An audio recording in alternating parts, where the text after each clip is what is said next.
ఈరోజు 1,00,000 కోట్లు ఎలాగొచ్చింది ఆస్తి. ఆంధ్రప్రదేశ్లో ఒక ఎగ్జాంపుల్ కాదు, ఎంవివి సత్యనారాయణ విశాఖపట్నం, వీళ్ళందరూ కథం చేస్తున్నాను, వీళ్ళందరి మీద కేసులు వేస్తున్నాను.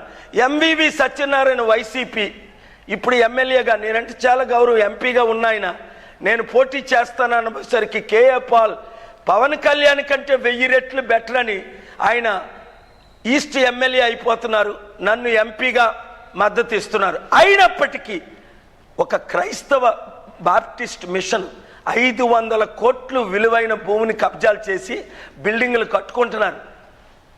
దానికి నేను ఇన్ఛార్జిని ఈ రాష్ట్రానికి, దేశానికి. ఆయనకి తెలీదు. ఇప్పుడు నేను పిల్లేస్తున్నాను ఆయన మీద. ఒక మెగా కృష్ణారెడ్డి అమ్మ 2022 జూన్ 21 సిబిఐ డైరెక్టర్ నా శిష్యులు పిలిస్తే నేను వెళ్ళాను.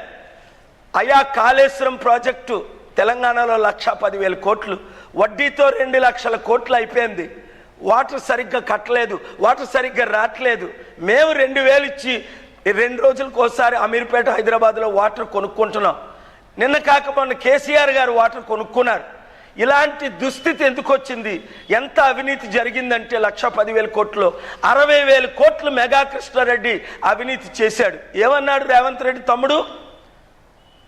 రాగానే ఆయన్ని జైల్లో పెడతాం మెగా కృష్ణారెడ్డిని, వాళ్ళ చుట్టూ ఉన్నోళ్ళని. డిసెంబర్ 7ని ముఖ్యమంత్రి అయ్యారు. డిసెంబర్ 12ని మెగా కృష్ణారెడ్డి రాత్రి 9:30కి రేవంత్ రెడ్డి ఇంట్లో ఆయన కలిశాడు. వెంటనే డీల్ అయిపోయింది. 1000 కోట్లకి 500 కోట్లు అడ్వాన్స్ ఇచ్చేశారు. ఇంకొక 500 కోట్లు ఇస్తాను, నన్ను టచ్ చేయొద్దని. అదే మెగా, ఇది నిజమా కాదా?